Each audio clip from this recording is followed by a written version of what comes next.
Hello, everybody. Hope you guys are doing well.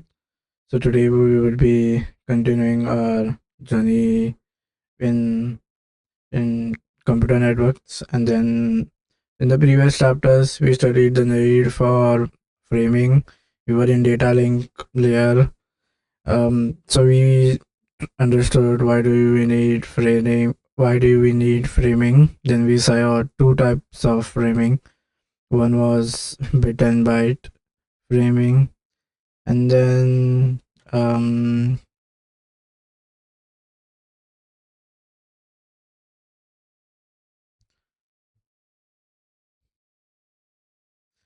and then we also saw like when to do byte framing. Now what happens in byte framing, we use something like an escape character, and that is basically to so first we studied why do we need framing.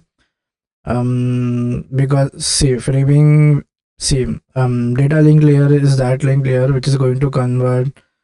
So on the sender side, it's the last layer where it is the digital, right?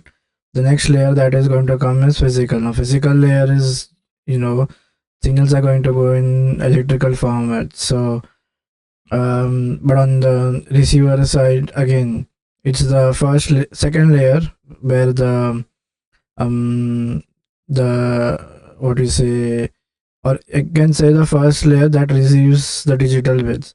Now it needs to there should be some mechanism by which it can understand, right? Like when the information has been received, whether the information has been received or not, or whether there is still incoming information.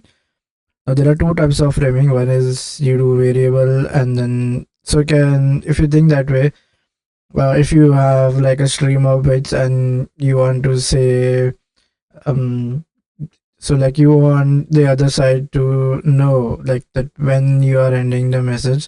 So the easier option is what you do is you send fixed size messages. Now the problem with fixed size is it leads to data truncation. So like even without going to the physical medium where the noise could actually be present, data is already getting truncated. We don't want that. The second type is basically if two persons are coming or communicating, basically you will tell the other one like, look, when I say a passcode, that means that anything after anything said after that passcode is going to be my message, and then again to end, I'm going to have another passcode. So basically, what we are doing is this is nothing but kind of do byte stuffing. You say when the frame is starting and then when the frame ends. Now this is useful when we have character like data, and then next comes is bit stuffing. Now, what you do is use something called as flag control. Basically, it is zero followed by five ones. So you kind of recognize that pattern and say whenever you get this pattern, it means that the data has ended. Now, bits can be anything. What if the flag pattern is present in the data? So what you do is to avoid that after every so in the data, if I have the flag pattern, then after every five consecutive one, you kind of pad in a zero. Basically, what you're doing is you're stuffing that bit. So that is how basically you'll come to know whether that is the data or whether it is the flag being passed, which is to indicate the start and end. Now, the next thing that we want to learn is flow control. So before going ahead with flow control, first, we need to understand like why do we know we need flow control at this layer? Like that flow control will happen at multiple layers, right? For example, even at transport, there is a flow control mechanism. But then why so if the question that arises is if the higher layer was already having the flow control, then why should we study flow control in data link?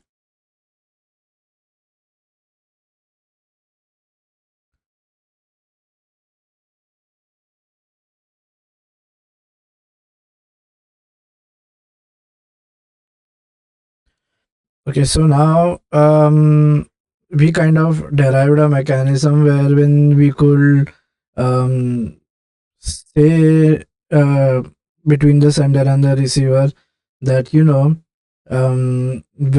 is the message coming and when is the message not coming. But there has to be some synchronous mechanism, like or some indication which needs to be given to the receiver that now I'm going to send the message. And for that process itself, we do something called as flow control. For example, if now remember, suppose two people are communicating, right? The first person speaks at very fast, like he's very fast. Then the second person, he has to think a lot, right, to understand what is being said. So then we kind of need this something called as synchronization to happen. For this, we do something called as flow control. Okay, and what people and suppose you are a group of friends, right? What if everyone starts talking? Then there is no way you can understand, right? Who said what? So then you need some mechanism to do flow control as well. For such all reasons, we need flow control in data link. Now you might say data link is the last layer. It is the You might say that data link layer is the last layer where there is bits. So for this, what do you say? This bits transmission to occur, we need something called as. I mean, these for efficient bit transmission to occur, we need something called as flow control. Okay, so let's see. Now, data communication requires at least two devices to be working together, right? So, in whenever we think of data communication, we say, this is the sender, or and then one is the receiver, and then I have this is the sender, and then the same thing. I have one will be my receiver, right? So, communication is basically something a two-way process whenever we think about that when we say so communication is a two-way process. Now, even a basic arrangement, for example, like you communicate, right? Even if you talk to each other, there should be some sort of you know um control. The most important responsibility is that's so we say flow control here is going to be one of the most important protocol. The reason why I say this is this is how the sender is going to recognize when to send data. We are not talking about establishing the communication or anything like that. Right now, we are saying that the communication is established and the other person is there on the other side. But then, when should I start talking? Suppose if he gets a call, then again, that is leading to loss of data, right? We need to avoid all this. For this, we do something called as flow control. A flow control coordinates the amount of data that can be sent before receiving an acknowledgement. This is one of the most important duties of the data link. In most protocols, flow control is a set of procedures that sends how much data can be transmitted before an acknowledgement can be received from the receiver. The flow of data must not be overwhelmed. Even when the receiver reads the data, he is going to store that data, right? And then it is going to be passed in the upper layers. So before that data is lost, there should be some amount of time, or there should be it should not happen that we are continuously bombarding with data. Incoming data must be checked and processed before they can. Now, there is a lot of mechanism that needs to happen, right? Remember, whenever it is sent through a medium, right? There will be some sort of noise in the medium. Now, at the receiver end, there is a lot of mechanism that has to take place. The moment the data link at the receiver gets the data, it has to perform like error checking. And what if in the same time the sender keeps on sending data. Now, if there is inefficient error checking, again there is loss of data, right? So we need to avoid all those mechanisms. So thus now when we say flow control, the flow control in data link layer is referred as the amount is basically a set of rules that we set to restrict the amount of data that the sender can send before the acknowledgement is received. Okay. Now flow control and error control is one of the most important mechanisms. It allows the receiver. Now, what is error control? Now, error control includes both. First is you detect the errors, so, and then you do some sort of correction. Although this happens at a very higher speed, but then there is still some amount of time required, right? What if in that time another set of bits come in? Then again, data is lost. Okay, now anytime an error is written, now what happens? Okay, now let's see. Suppose at the receiver and the receiver gets the error, then what? Now he has come to know that it's an error, right? So now he will send a message to the sender. I got an error. Please send that frame again. Now let's see, what do you mean by protocol? So protocols are basically certain rules or procedures how these flow control has to occur and how error control has to take place.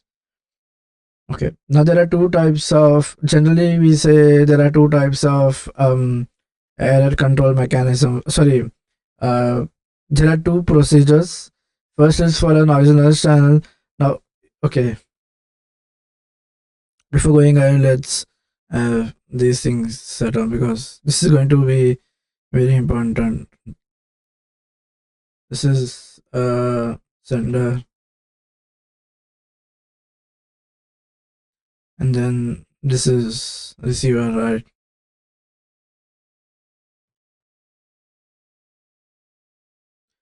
Okay, now so like there are two possible cases, right? One is when there is an error, then you perform error checking, right? It may not happen. It may like uh, sometimes it may happen that there is no error, right? Then why should we perform error checking?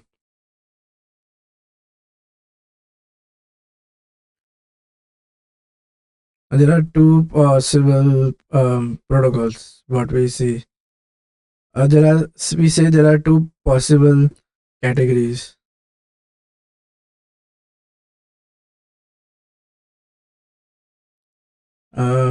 One is when you have a noisy channel, and then the other one is when you have a noise. So this is when you have a noisy channel, and then there is one more, right? When you have a noise noise noiseless channel.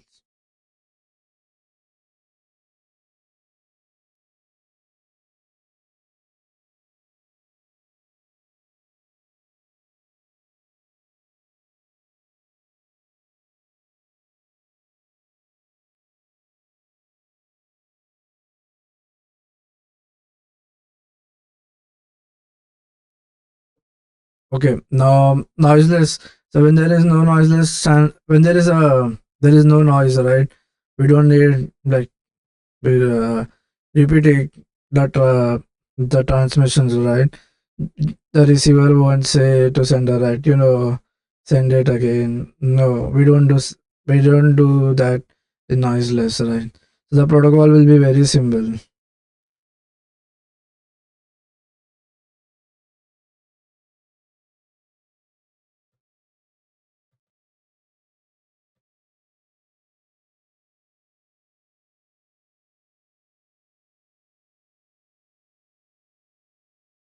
This is going to be very simple, right? What you do is you have a sender and receiver, and then all you need to do is you just need to wait for the data to come in. Like you just need to give an indication to the sender that data is coming. So let's start the transfer.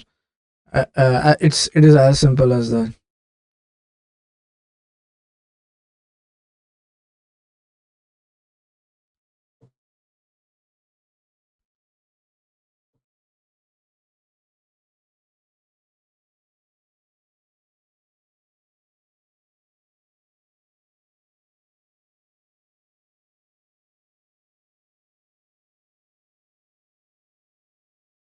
This is send.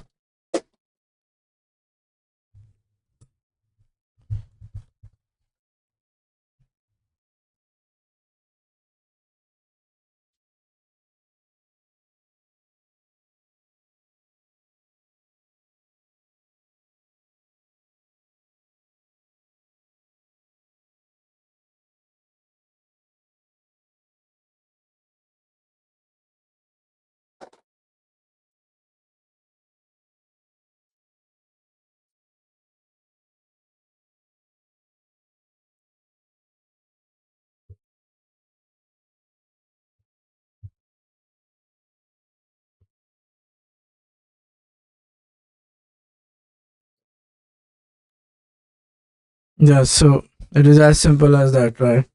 You have a sender, and then you have a receiver.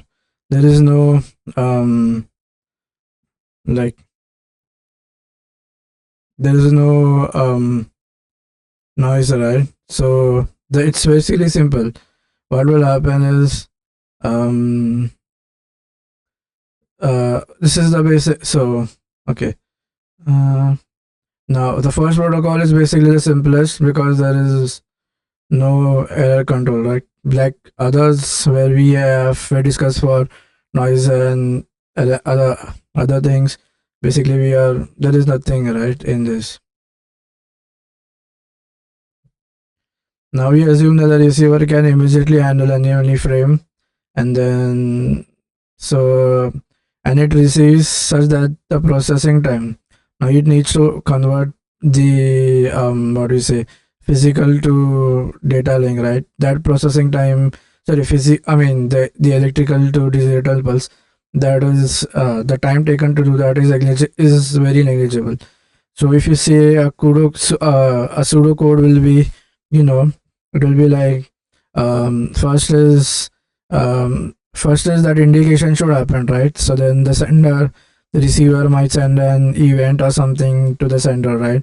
Okay, get me the I am ready now, send, and then the receiver will keep on sending again. Then it will say it will no at the sender side also will do things, right? First is we'll set the frame, we'll make those framing, then we'll send this frame. The receiver is basically very simple, right? The frame has arrived, then you convert the data. First is basically you get the frame, right? You get an indication, that now the frame has come in.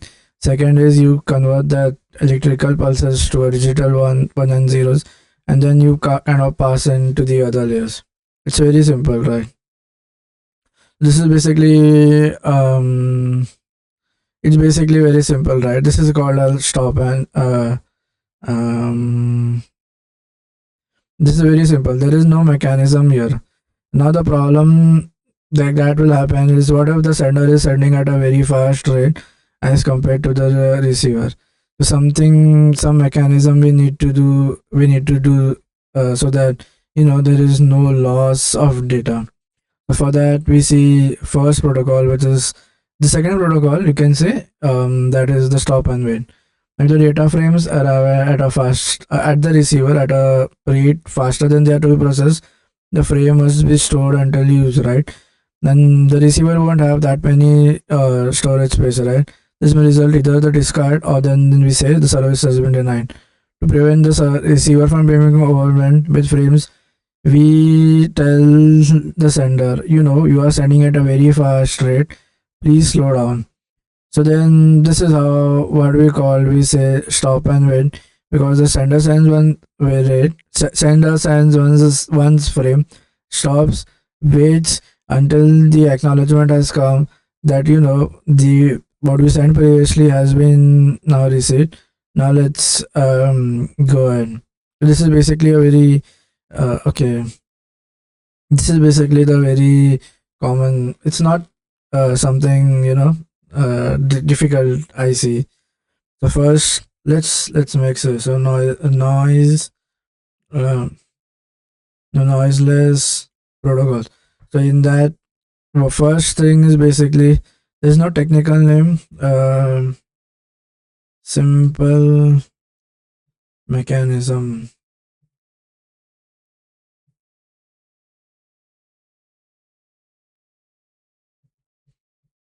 The simple mechanism is oh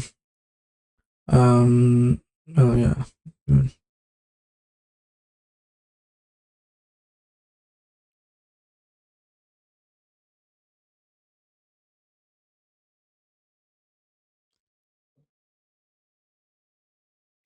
This is the sender. This is the receiver.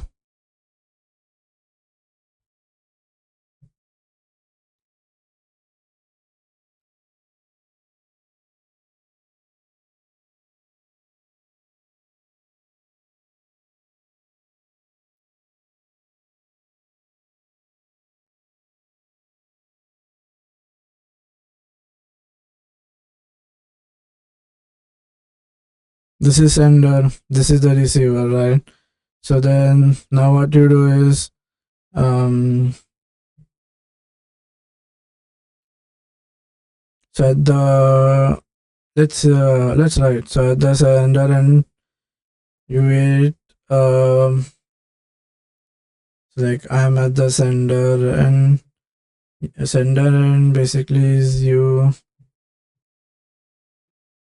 wait for the receiver to say start the communication and the sender sends the frame. Now what uh so we take into consideration now there are two things that we say um okay. We say that the conversion time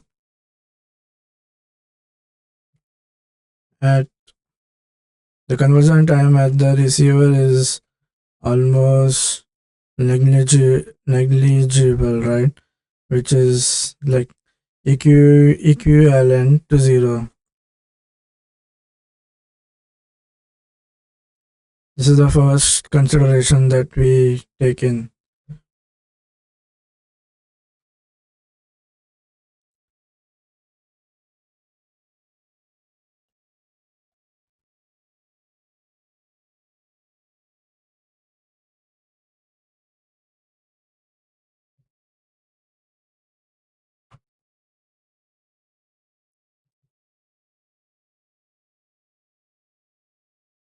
Now the second is so then what are the drawbacks? Now the problem is so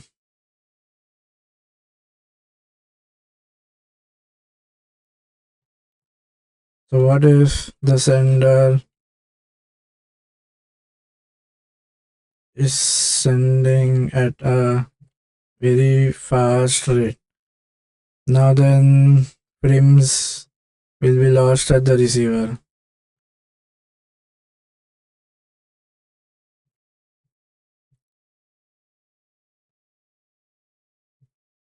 So then we come to the second protocol, the second procedure, which is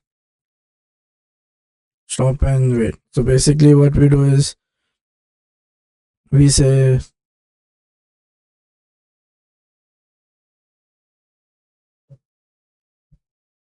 at the sender side, we say wait before sending the next frame, wait for an AC key to come, and hence the name it is stop and wait, because at the receiver end we are going to wait for that acknowledgement to come in. Then is we have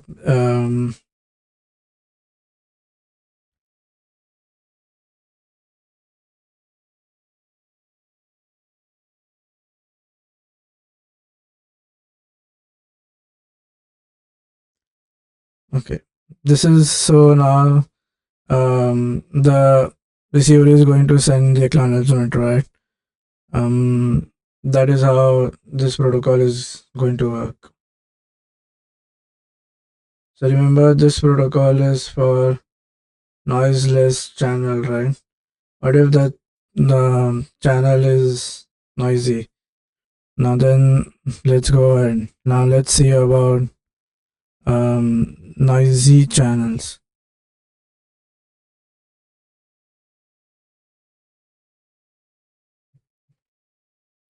So here in both of them, there was no noise, right? The data is being transmitted immediately. So when there is noise, then what we'll do? Some side of a mechanism we need, right? So then, okay. So now at the when it is noisy, then we are going to do something called as stop and wait automatic repeat process. Now it is automatic repeat because the moment we come to know that the package is not is a corrupt, then again the repetition, the sender has to be noted that you know the frame that you sent had some errors. Please send me a better, please retransmit or please resend the package again. This is basically when we say stop and wait automatic repeat process. Now the first now is so the first is basically the stop and wait ARR. Now stop and wait adds a simple error control mechanism to stop and wait. Now let us see how the error detection and error correction is going to happen here. Okay. Now, to detect and correct corrupted frames, we need to add redundancy bits to our data frame. When the frame arrives at the receiver side, it is checked, and then if it is corrected, it is discarded. The detection of errors in this protocol is manifested by the silence of the receiver. Lost frames are more difficult to handle than corrupted frames. In our previous protocols, there was no way to identify a frame. The received frame could be corrected, could be a correct one or a duplicate or a frame out of order. The solution is to number the frames. When the receiver resets data in the frame that is out of order, this means that the frames are either lost or duplicated. The completed and the lost frames need to be reset in this protocol. If the receiver does not respond when there is an error, then what if the receiver to remedy this problem, the sender keeps a copy of the sent frame. Now the frame is resent. Okay, so now let's see this protocol. So the way it is going to work is, okay, what we are going to do is, so first we need to detect and first we need to detect and correct corrupted frames. So for that, what we do is we add redundancy bits to our data. Now, for corruption, we have you can use those redundancy bits. Now, when the frames are at the receiver, it is checked, and if it is corrupted, it is silently discarded. The detection of error in this protocol is manifested by the silence of the receiver. Lost frames are more difficult to handle than the corrupt frames. So there are other things what can now. So there are two things that can happen if it's a noiseless channel. First is either the frame could be lost or we could receive a corrupted frame. For corrupted frame, what we can do is you can do error mechanism by using bit or byte stuffing.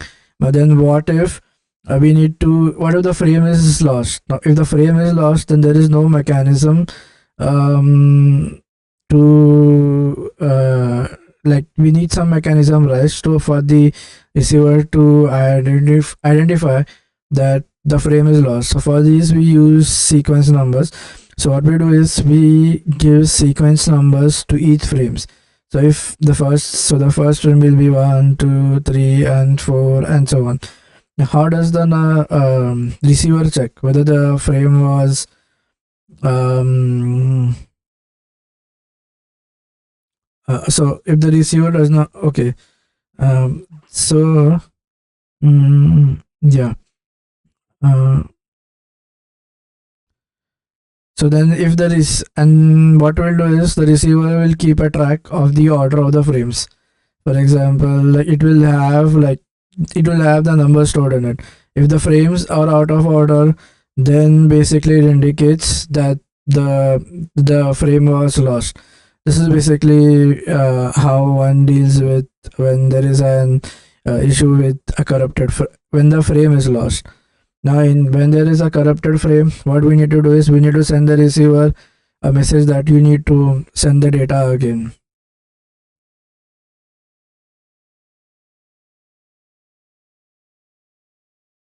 We need to indicate the receiver like please send me the data again.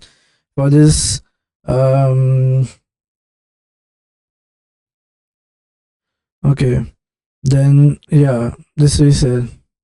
Now let's study like a pseudo code of how the algorithm is going to work at the receiver and at the sorry at the sender and the receiver end. Okay, now but then there is something. Uh,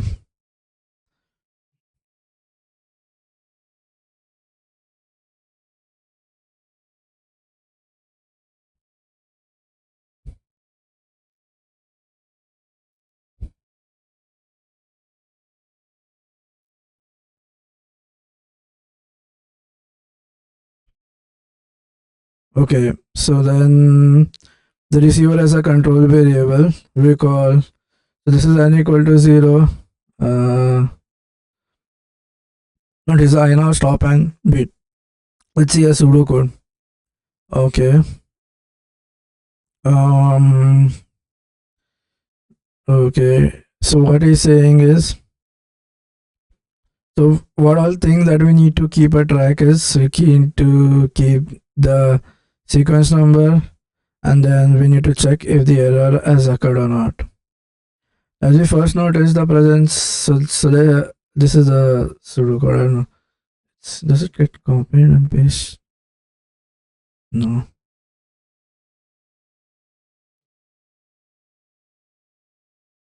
Oh yeah, this is cool.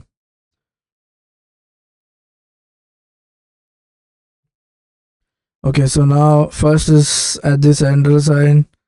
The central side algorithm is looks something like this.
Okay, so first is what we are going to do is we are going to start numbering the frame.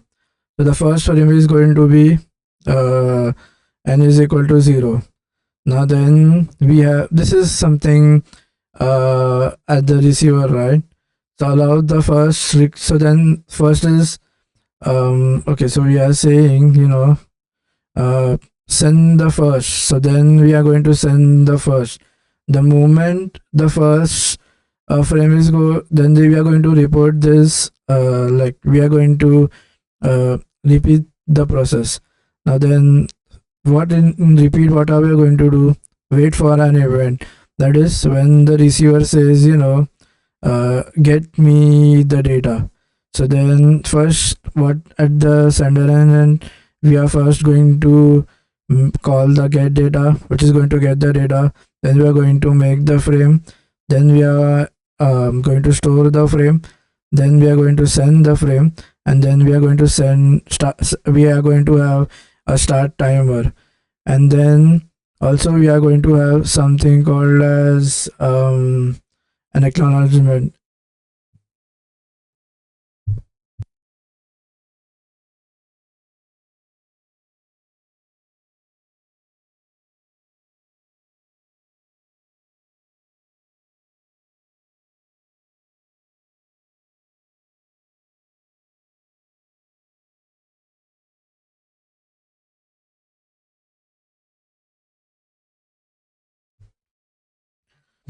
Okay. um then we are going to start our timer, and then we are going to number the frames. So then this is basically my sequence number. Now then I'm going to do something called as scan send equal to false. Then at the receiver end, I'm going to wait if there is an uh, event which has, so this is basically at the receiver, right? At the receiver again, there has to be a notification will have to be received, right? Um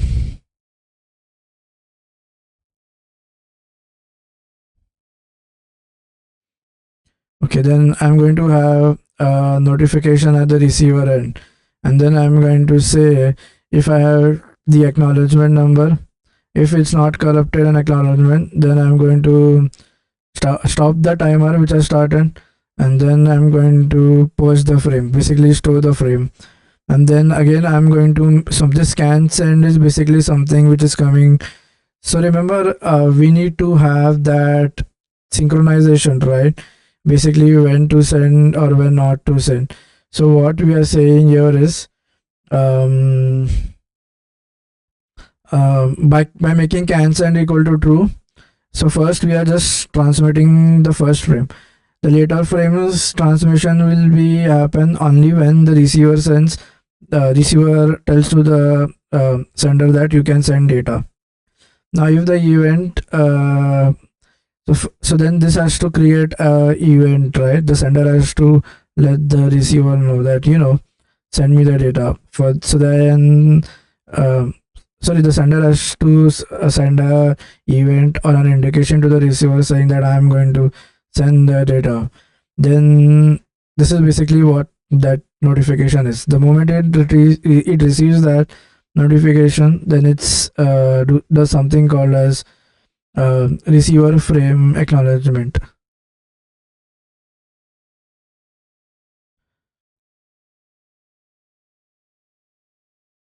Oh, so we are, this is all happening at the sender side, we are not at the receiver side yet.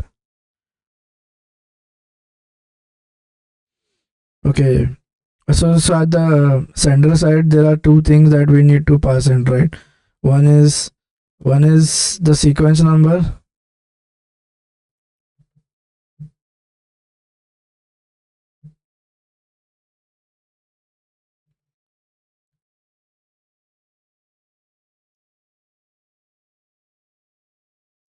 and then the other thing that I need is, okay, wait, let's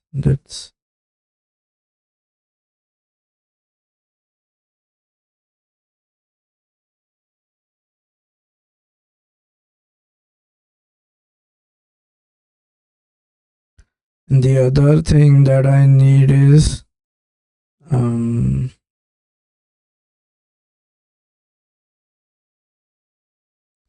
uh, ACK number. The uh, first is sequence. No, first is not the sequence. First is uh, I need to send an event. No, so at the sender, the receiver will notify, right?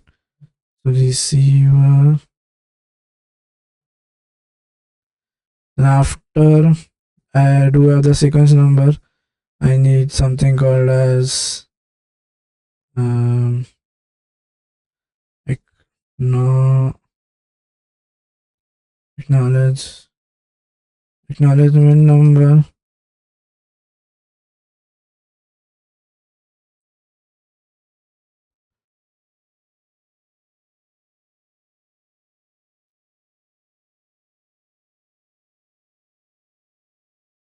And then we have something called why am I having a timer?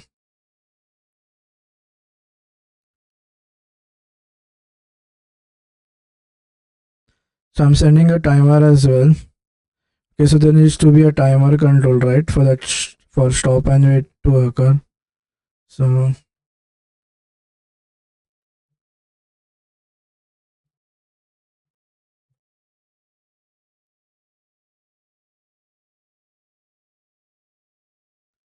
okay.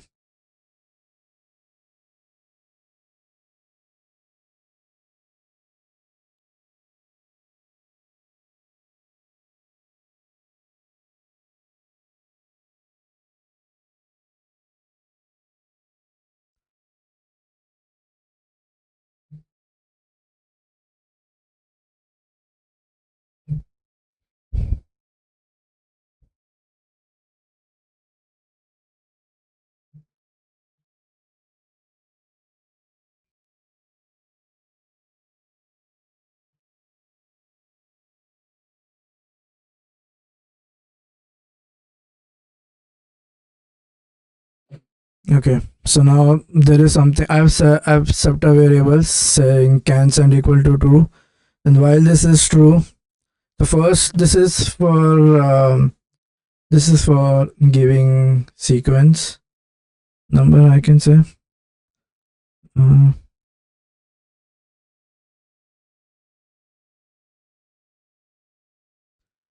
uh,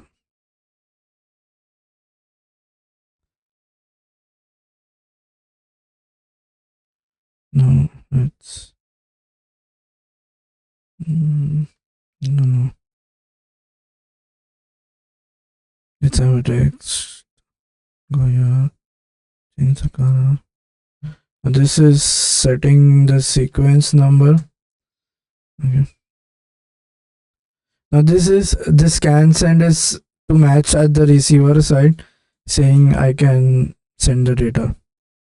Like when when the receiver is free and the sender can send in data. This is for that.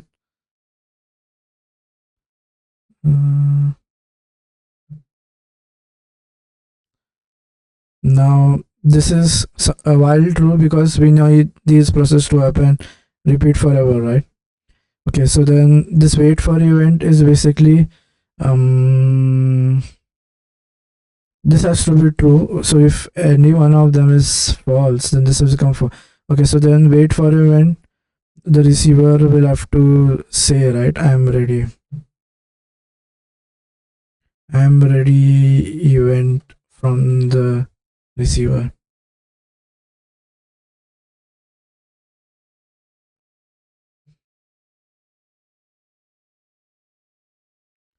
I am ready. This is coming here.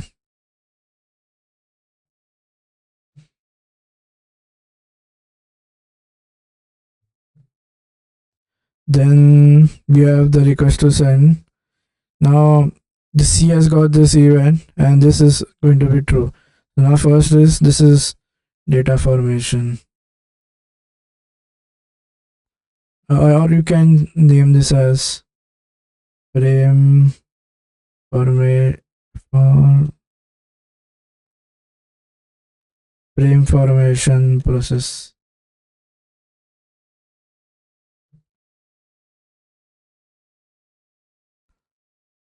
So this is those threes, and then the sequence number has also been attached.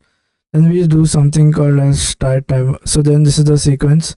This is for the next, right? For the next sequence, we need to increment, right? Next sequence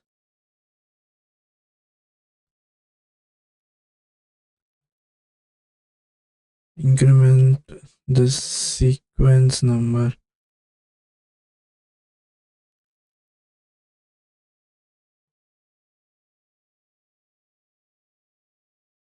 So this is for that. And then now there is something can send equal to false, and then wait.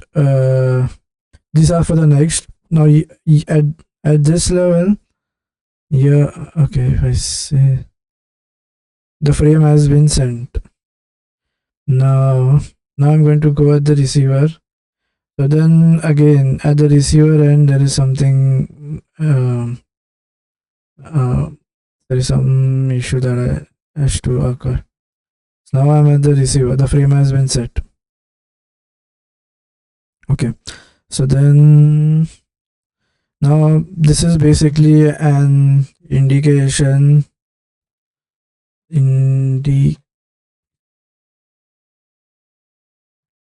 that data, or a frame has been received. Frame has been received. Okay, perfect. Okay, so then if you see it, let's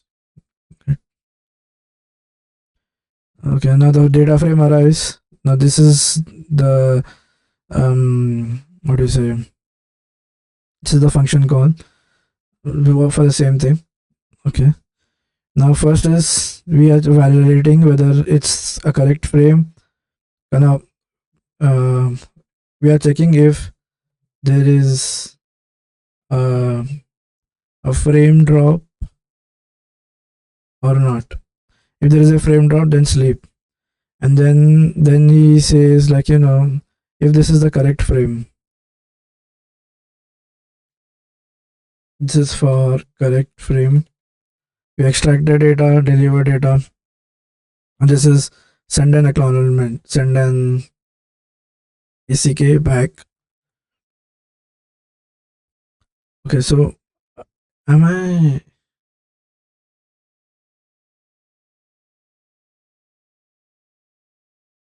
okay? And then send an ACK back, which will be a number. Okay, so then this is basically that this RU is that ACK, and this is going to send the acknowledgement back. And then okay, so then now he has so then he'll again wait for an event. Now in this, if there is an arrival notification, receive the frame and the acknowledgement number. If not corrupted, and this is the RN, so this RN has to be passed given back here as well. Now then there is something called as stop timer.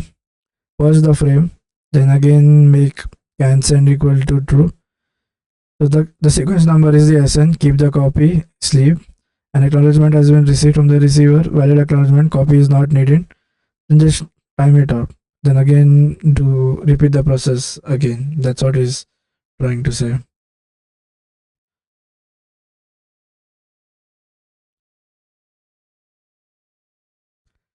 Yeah, so that is what basically is. If there is any drop in the frame, then he'll send it, resend me the previous frame again.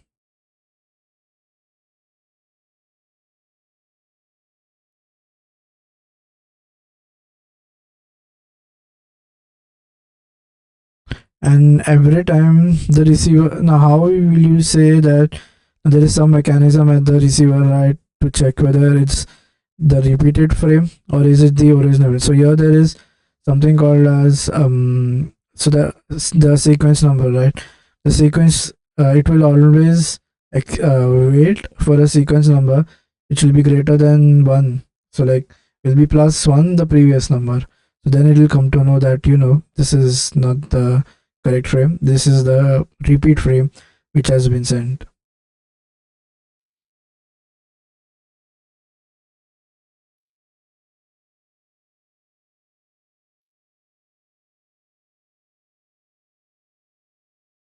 Yeah, this is the copy where he's storing it, store the frame, passing the SN number, remember.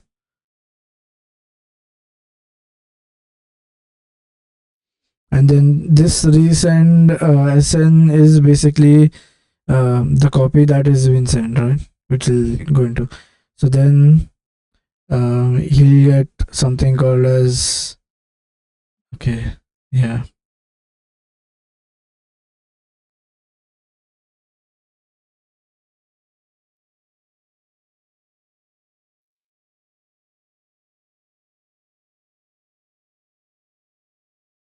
So this is basically can send equal to true basically is when everything is working fine. This is when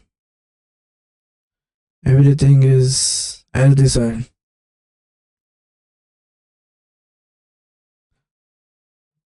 Do not send me further more frames. What happened with this? I don't know this thing. No. This is when everything is as desired.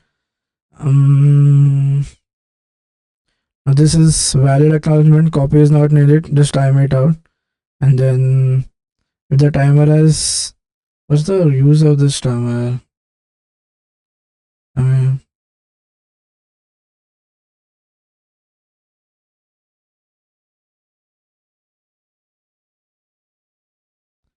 why are we starting? Okay, we are saying that the frame is okay. To for that frame lost event, we do something called as timing. We say, the frame should be received at the receiver end in a given amount of time. If that does not happen, then we say that the frame is lost. And the other way as well, the sequence number at the receiver end is going to indicate whether the frame has been lost, or I guess the role of timer is that.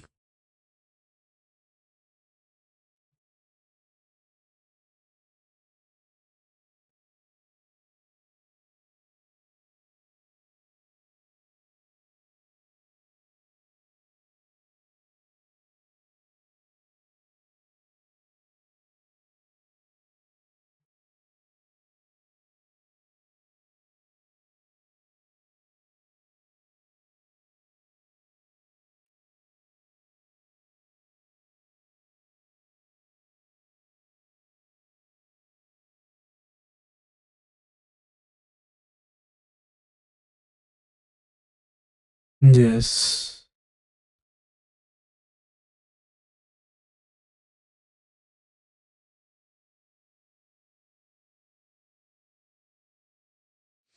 Yeah. If there is no frame, if the frame is received properly, then the acknowledgement will be sent within a given amount of time, right?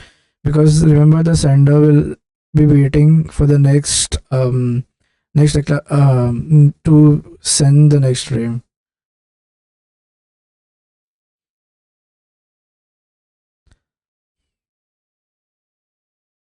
So that is what he's saying.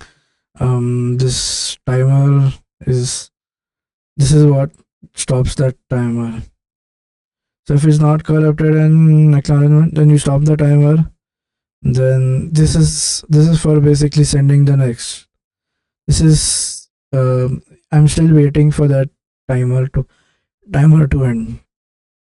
This is basically when the timeout occurs. Timeout basically the frame has lost. Frame is lost because the AC key by the receiver was not received on time. So this is the first protocol. Let's see the next ones. Yeah. Now, what is the uh, now there is some problem here. Like, I mean, um,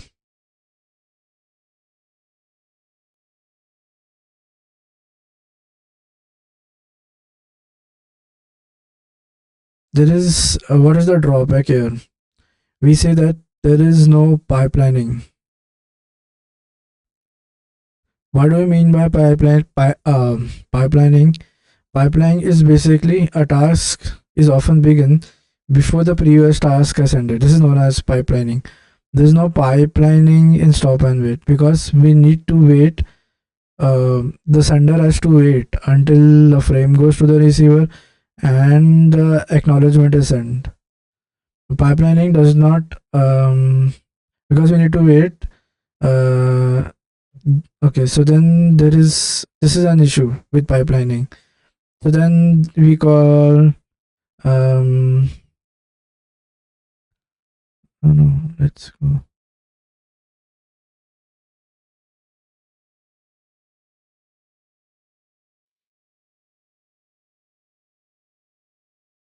The other areas, a task has often begun before the previous task has ended. This is known as pipelining. There is no pipelining here. Like we need to wait for a frame to reach the destination and to be acknowledged before the next frame can be sent. However, pipelining does not apply to our next protocols because several frames can be sent before we receive news about the previous frame. Now, pipelining is when you send in multiple requests. This happens in our browser as well. So in HTTP, if you see, this is like something called as pipelining. You can send basically it's like multitasking. You can do multiple transmissions can be done. But then in go back and wait, this problem is the next frame can be transferred only when we make sure that the sequence number is acknowledged by the receiver and the proper acknowledgement has been sent. The sliding window. In this protocol, the sliding window is an abstract concept that defines a range of sequence that concerns the sender and the receiver. Now then we do something called as sliding window. Okay, so what we do is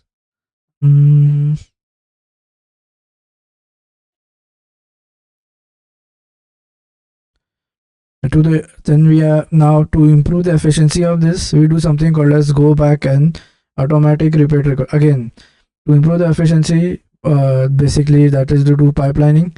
Multiple frames must be transitioned while in for an acknowledgement. In other words, we need to let more than one frame be outstanding to keep the channel busy while the sender is waiting for an acknowledgement. So we do something called as sliding window. So what we do is we create a sequence number and then we slide that window. The moment we receive the acknowledgement of previous, we kind of slide the window. In this protocol, the sliding window is an abstract comp that defines the range of sequence number that is in the concern. In other words, the sender and the receiver need to deal with only part of the possible sequence numbers. The range which is concerned of the sender is called a sliding window. The range which is outside is a receiving side window. So both we will have a window. The sender window is an imaginary box covering the sequence numbers in transit, and then the moment we get the for example, this is the frame sent. Okay, but then we are still waiting for the acknowledgement. So when I'm going to shift that window is basically when let's see how the algorithm is. So instead of sending one frame, you have multiple frames which is being sent, and what this do? Okay, then the receiver and both has a timer starts again. We need to check whether the frame is lost. For that, we kind of do something called as basically here we are sending multiple frames, but then what if the uh, What if the frame is lost?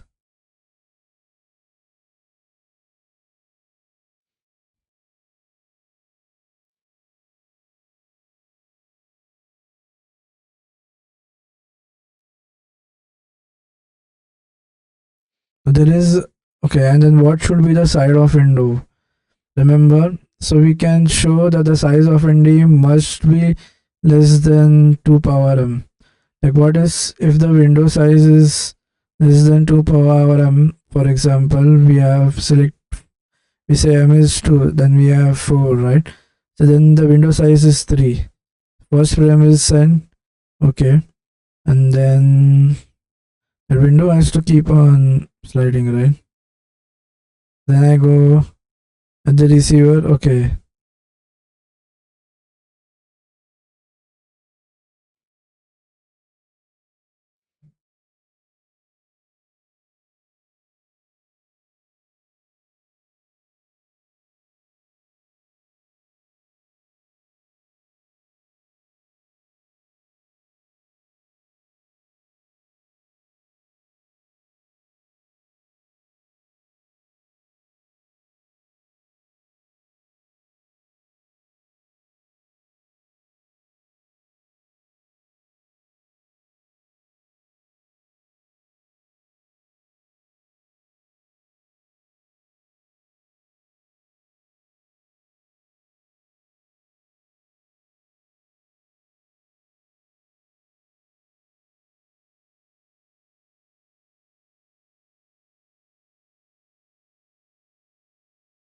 Now to improve the efficiency, multiple frames must be sent in transition.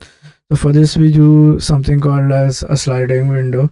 Now then, what should be that window size? For that, there is something we say that the window size has to be less than 2 power m, because if it's less than 2 power m, that means there will be no duplication of the frame happening. And why is that? Let's see the algorithm how it is. The go back and send algorithm. Okay. Mm,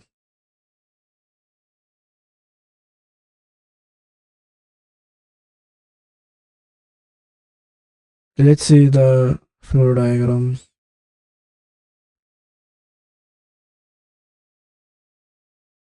So I'm sending. So there is. So here we have two things, right? We are keeping a track of SF and SN. What is SF and SN?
Okay, selectivity repeat is an okay. We saw that.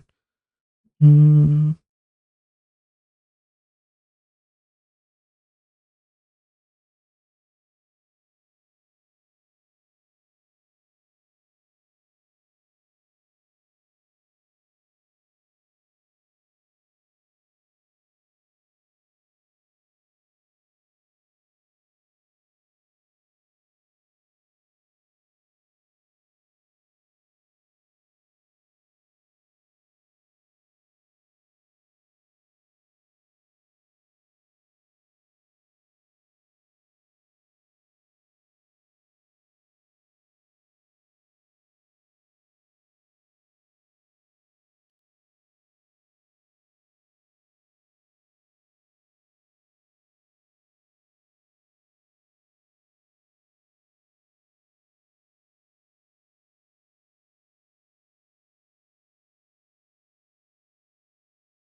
So this is how the algorithm looks like for stop and wait.